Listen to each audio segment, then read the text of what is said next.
상쾌한 아침 원주에서 출발합니다.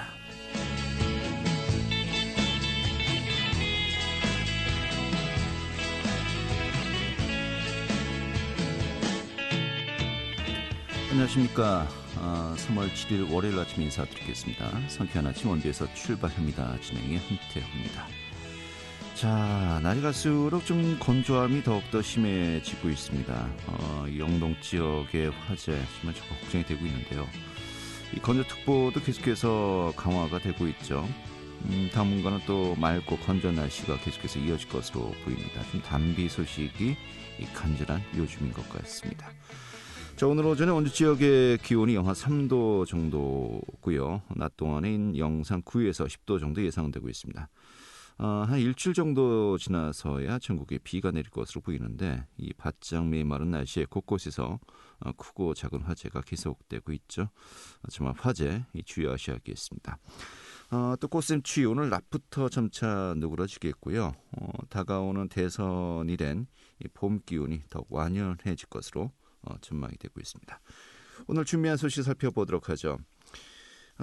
2022 평창 평화포럼이 지난달 24일에 폐막되었습니다. 이런 가운데 2018 평창기념재단 또 2024 강원 동계청소년 올림픽 조직위원회 대회 성공 개최 준비 좀 어떻게 하고 있는지, 그리고 또 남북 공동 개최 좀 어떤 보관들이 있는지 오늘 직접 들어보는 시간 준비했습니다. 원주시가 코로나 장기화로 어려움을 겪고 있는 임차인과 소상공인들을 위해서 공유재산의 임대료 감면 기간을 올해 말까지 연장했다고 합니다. 이 내용 준비했고요.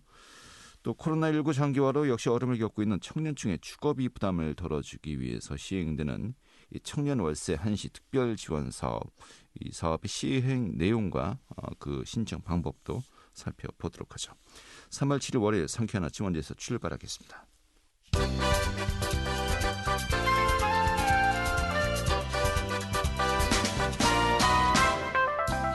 오늘의 뉴스입니다. 강원도 내 대학들이 2022학년도 1학기 학사 운영을 시작한 가운데 오미크론 확산 속에 대면 수업의 확대를 원칙으로 삼으면서 정작 학생과 교직원 확진에 대한 대책은 미비하다는 지적이 제기되었습니다. 도내 대부분의 대학은 기숙사생이 확진되면은 별도의 격리시설 없이 자진 귀가 조치를 원칙으로 하고 있어 대책 없이 수업을 시작했다는 비판도 일고 있습니다.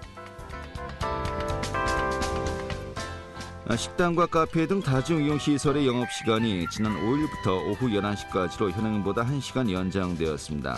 다만 인원 제한은 6명으로 유지됩니다. 정부는 이 같은 사회적 거리두기 소폭 조정안을 4일 발표했고 이번 조정안은 오는 20일까지 적용될 방침입니다. 영월 지역에서 아프리카 돼지열병에 감염된 야생 멧돼지 5마리가 무더기로 발견되었습니다. 방역 당국에 따르면 지난 2일 영월군 김삿간면 진별리 한 야산에서 발견된 야생 멧돼지 폐사체 5구에 대해서 ASF의 검사 결과 모두 양성 판정을 받았고 폐사체들은 모두 광역 울타리 내에서 발견되었습니다. 오늘의 뉴스였습니다.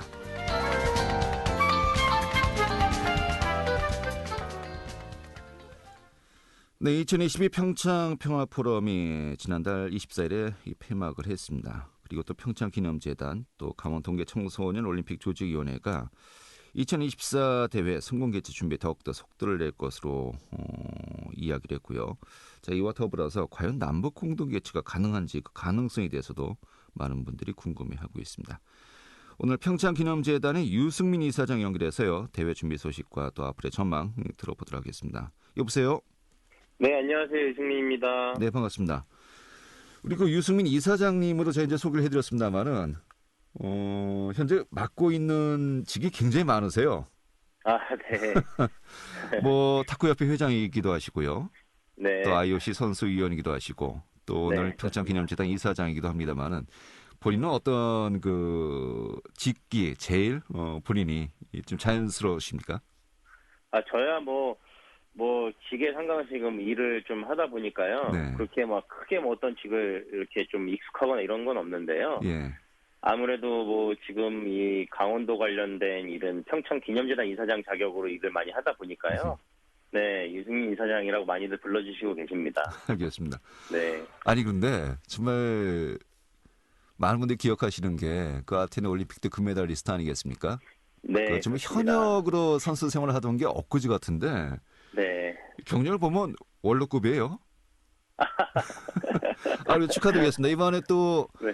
IOC 선수위원회 부위원장으로 또 연임을 하셨고요. 예, 그렇습니다. 2016년도에 IOC 선수위원이 되셨는데 네. 이 선수위원 임기가 어떻게 됩니까? 선수위원은 네, 이제 선수들이 투표를 하는 IOC 내 유일한 선출직이고요. 네, 그리고 임기는 8년입니다. 8년이요. 네. 그럼 이제 6년이 됐고요.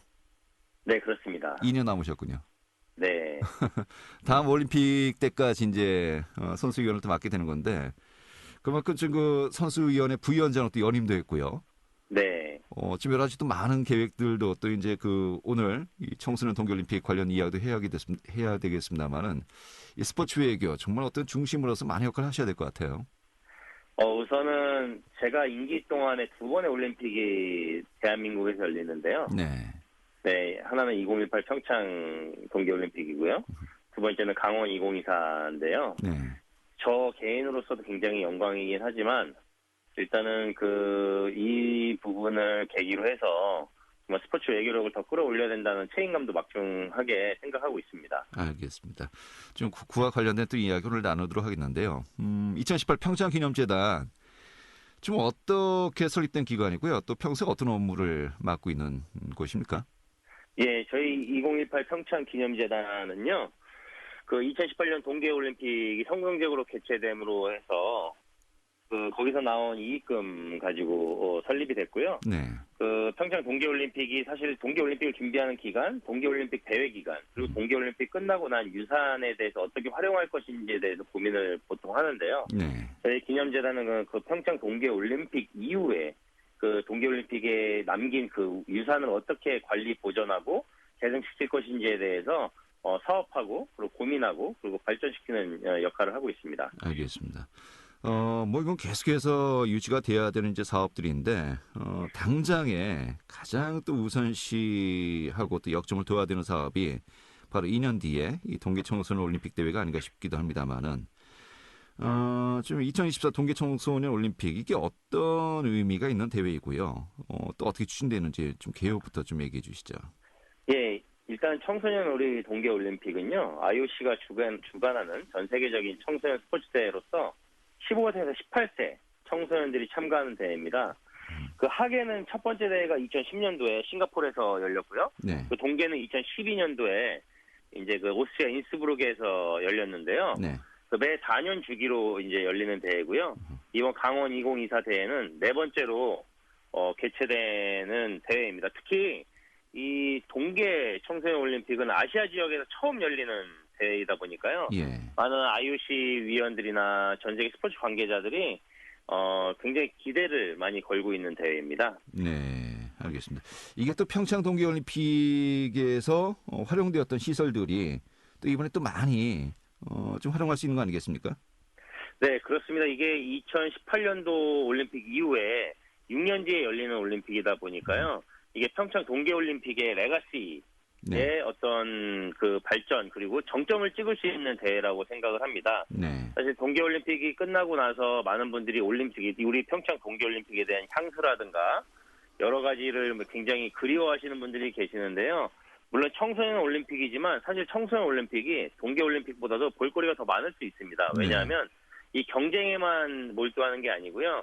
우리 청소년 올림픽이다 보니까 교육, 문화, 그리고 경험을 많이 이제 강조를 하고 있기 때문에 다양한 볼거리와 즐길거리들이 뭐 굉장히 많은 대회라고 할 수 있습니다. 네. 그런 측면에서 봤을 때 저 평창 동계올림픽의 유산이 2024 때 연결이 돼서 굉장히 저희 대한민국으로서는 큰 가치를 지닌 올림픽이라고 저는 말씀드릴 수 있겠습니다. 네, 지금 말씀하신 대로 올림픽 레거시, 올림픽 유산을 이제 활용할 수 있는 또 그런 그 방안이 될 것 같은데 그만큼 그 준비하고 또 소요되는 예산도 많이 좀 줄일 수 있을까요? 우선은 이 IOC가요. 또 전 세계 지금 트렌드가 이 개최 비용을 많이 줄이려고 노력을 하고 있고요. 네. 특히 경기장이란 시설물들도요. 이후에 그 존속하기가 굉장히 어려운 부분이 있습니다. 관리 부분에서도 그렇고요. 그래서 이 임시 시설을 이용한다든가 아니면 기존에 사용했던 시설들을 이용하는 걸 많이 권장을 하고 있는데 네. 그런 부분에서 봤을 때는 이번 강원 동계 청소년 올림픽 대회가 굉장히 그런 부분에 잘 적합하다. 라는 말씀을 드릴 수 있을 것 같습니다. 네, 알겠습니다. 자, 그런데 문제는 이번 동계 청소년 올림픽 대회 또 이후에도 사실 이제 강릉 지역 또 이제 평창 지역 정선도 있습니다만은 이 관련된 시설들 좀 활용 방안에 대해서 많은 고민을 하고 있거든요. 네, 이걸 또 어떻게 좀 그 고민을 없앨 수 있을 것인가가 또 앞으로 남은 계속되는 또 과제가 아닌가 싶기도 합니다. 아무튼 이 동계올림픽 대회도 동계 청소년 올림픽 대회도 이 성인 대회와 마찬가지 어떤 종목이 열리는 겁니까? 전반적으로 좀 규모가 어떤지요? 네, 규모는 거의 비슷하고요. 일단 뭐 종목들이 뭐 다소 조금 틀리기는 한데요. 지금 뭐 빙상 종목, 뭐 노르딕 슬라이딩, 뭐 알파인, 뭐 모글, 스노보드 같은 데는 뭐 정상적으로 하고 있고요. 규모는 저희가 70여 개국 1,900명의 선수가 출전해서요. 제가 평창 동계올림픽 때 제 기억으로는 92개국에 2,900여 명 선수가 출전을 했거든요. 네.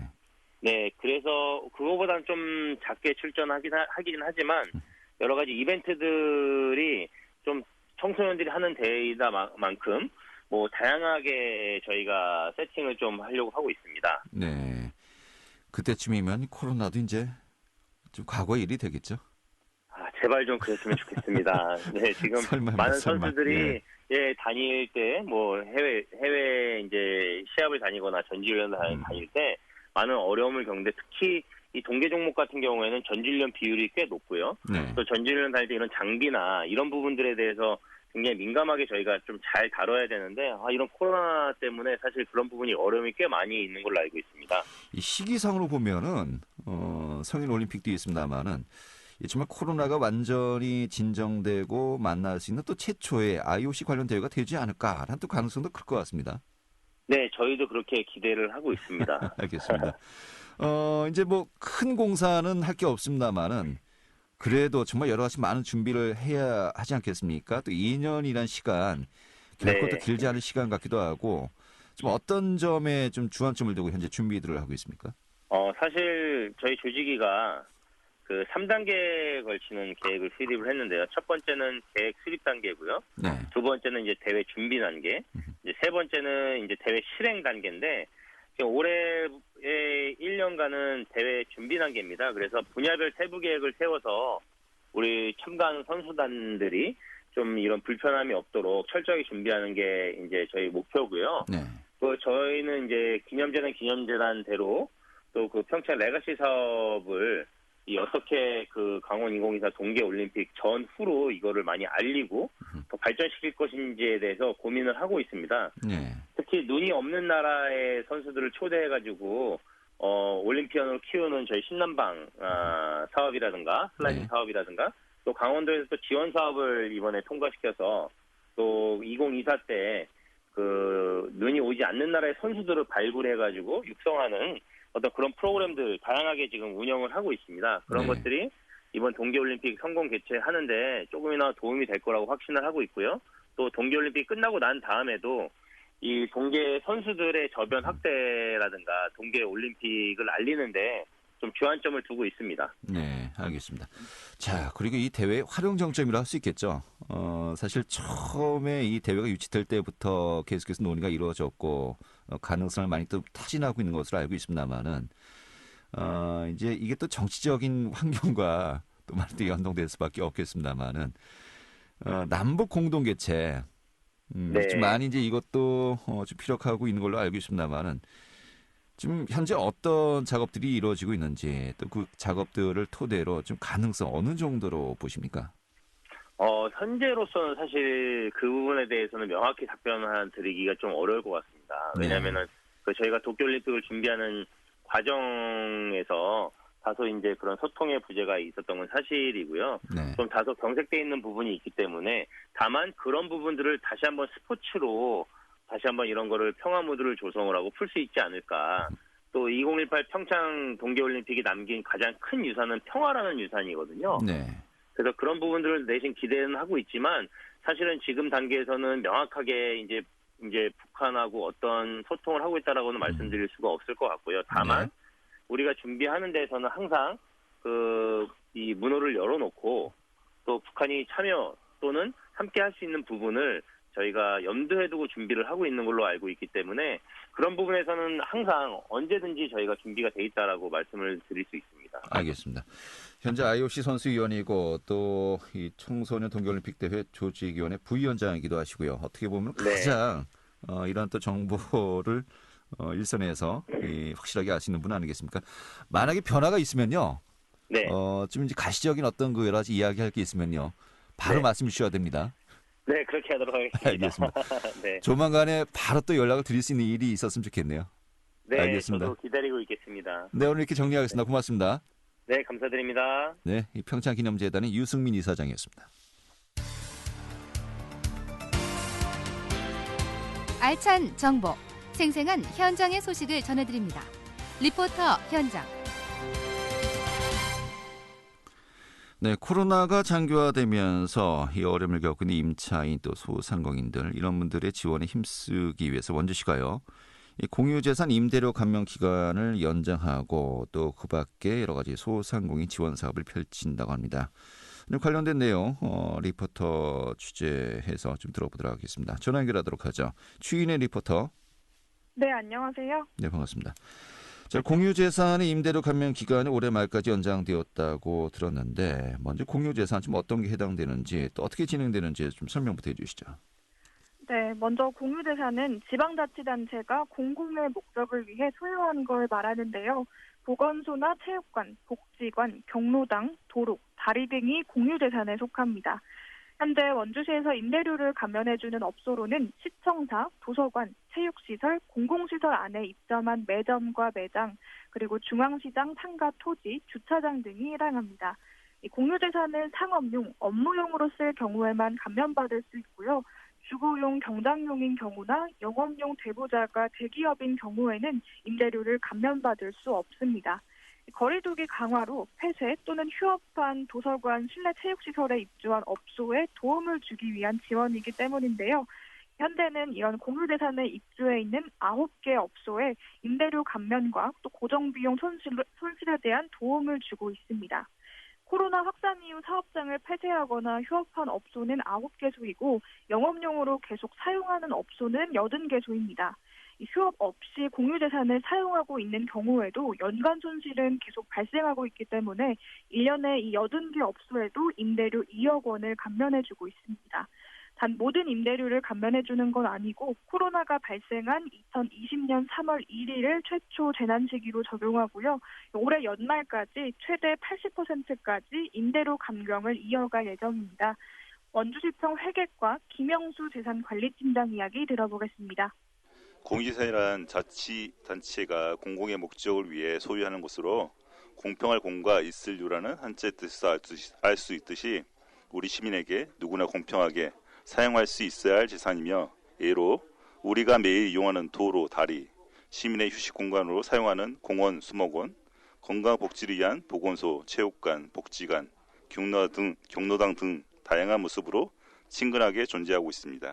우리 시는 2020년부터 재산조사 TF팀을 구성, 사용허가 및 대부 없이 불법으로 무단 점용하고 있는 공유재산에 대하여 변상금 등을 행정조치를 하고 있습니다.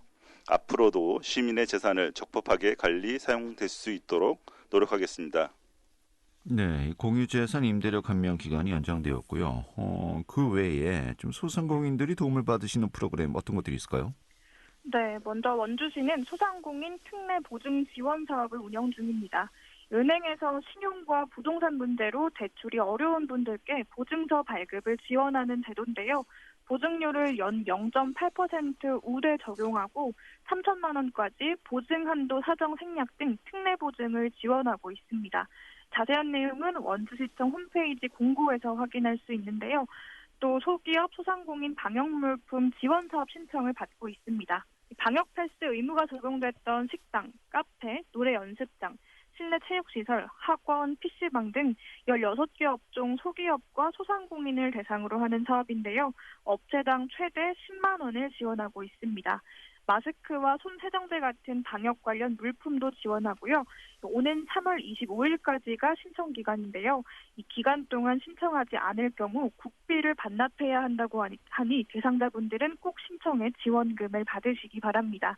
이외에도 소상공인 2차 보전 지원 사업을 시행 중인데요.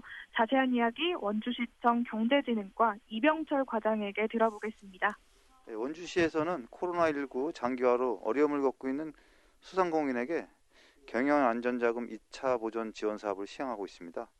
지원 대상은 2021년 12월 30일까지 원주시에 사업자 등록을 한 소상공인으로 3년까지 최대 연 3% 이자 차액을 지원하는 사업입니다.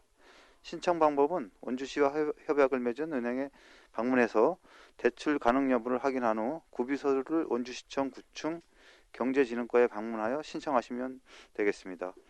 그리고 소상공인 특례보증 지원 사업이 있는데 신용 및 담보물이 부족하여 대출이 어려운 소상공인에게 보증서 발급을 지원하는 사업으로 자세한 내용은 원주시청 홈페이지에서 확인할 수 있습니다. 네, 이 코로나 장기화로 많은 자영업자 또 소상공인들 어려움을 겪고 있습니다만은 좀 지원이 가능한 사업들 잘 챙기셔서 조금이나마 좀 어려움을 덜 수 있기를 또 기대하겠습니다. 오늘 정리하죠. 잘 들었습니다. 네, 감사합니다. 네, 주인의 리포터였습니다.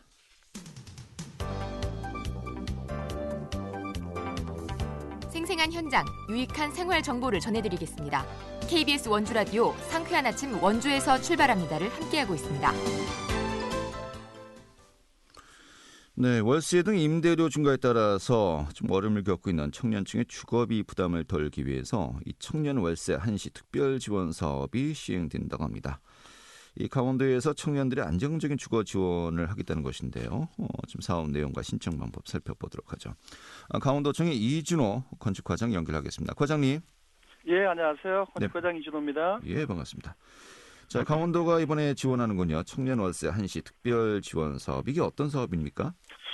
예, 청년 월세 한시 특별 지원 사업은 최근 주택 월세 등 임대료가 상승하고 또한 코로나19 장기화로 고용 여건까지 악화되면서 경제적 어려움을 겪는 청년들에게 월세비 부담을 이제 조금이나마 덜어주기 위해 매월 최대 20만 원의 임대료를 1년간 한시적으로 지원해주는 사업이라고 보시면 됩니다. 네, 월 최대 20만 원. 네네. 1년간 지급을 네네. 하는군요.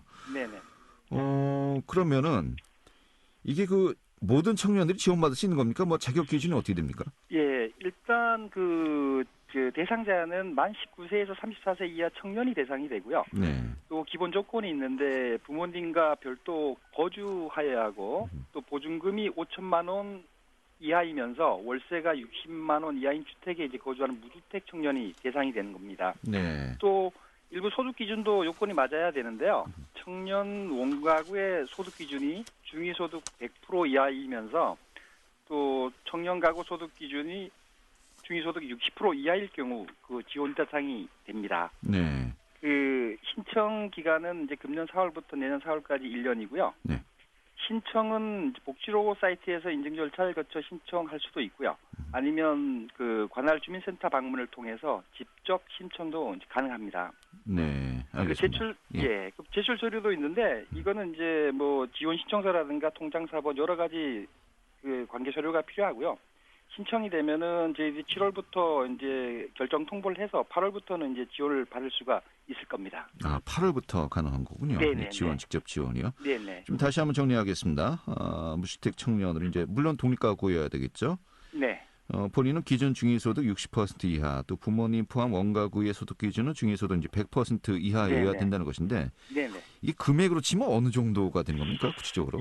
일단 중위소득 이제 원가구의 중위소득 100%면은 보통 4인 기준이면은 네. 월 한 512만 원 정도 되고요. 500만 원 정도. 예. 예. 네, 4인 가족 청년 기준으로, 예. 청년 이제 독립가구 원소득 60%는 한 1인이 한 116만 6천 정도 됩니다. 116만 원이요? 예. 이게 최저임금도 안 되는 거 아닙니까? 그래서 이 부분에 대해서 지금 현재 여러 가지 이제 논란의 소지는 있는데 일단은 정책적으로 이게 결정이 돼 있기 때문에 일단 저희들이 대상자가 누락될 수 되지 않도록 일단은 전체적으로 이제 발굴을 하려고 합니다. 알겠습니다. 이게 좀 현실적으로 최저임금보다 훨씬 못하고 좀 아르바이트로 생활하시는 분들만 일부만 좀 해당될 것 같기도 한데요. 이 금액만 놓고 보면요. 네네. 좀 현실화 시켜야 될 것 같기도 하고요. 아무튼 그럼 이 대상자는 전체 몇 명 정도 될 것으로 예상하십니까? 지금 우리도 같은 경우에는 한 약 3,200여 명이 지금 혜택을 받을 수 있을 거로 지금 저희들이 추계를 하고 있고요. 네. 혹시나 이제 지원 대상자가 이보다 증가할 경우에는 뭐 예산을 추가 확보해서 네. 지원을 할 계획입니다. 알겠습니다. 좀 더 이제 지금 사업의 대상자도 좀 확대하고 또 실질적인 도움이 되었으면 좋겠는데, 네네. 뭐 다른 이제 어떤 보관들이 있으신지요? 일단은 현재 뭐 대상자 발굴에 일단 초점을 맞춰야 되고요. 네. 지금 이제 앞서 언급했지만 그 대상자가 이제 좀 협소한 부분에 대해 가지고는 뭐 지속적으로 어떻든 저희들이 좀 협의를 해 나갈 계획입니다. 네, 알겠습니다. 좀 많은 분들이 지금 지원받을 수 있도록 좀 더 고민들을 많이 하셔야 될 것 같습니다. 아무튼 그래도 네네. 해당되시는 분들 4월에 신청하시는 거 잊지 마시고요. 네. 알겠습니다. 오늘 말씀 고맙습니다. 네, 고맙습니다. 네, 강원도청의 이진호 건축과장이었고요. 자, 3월 7일 월요일에 함께했던 상쾌한 아침 원주에서 출발합니다. 오늘 소식은 여기까지입니다. 지금까지 구성의 문수위원이었고요. 기술의 조원재, 저는 한태호였습니다. 내일 아침 다시 뵙도록 하죠. 고맙습니다.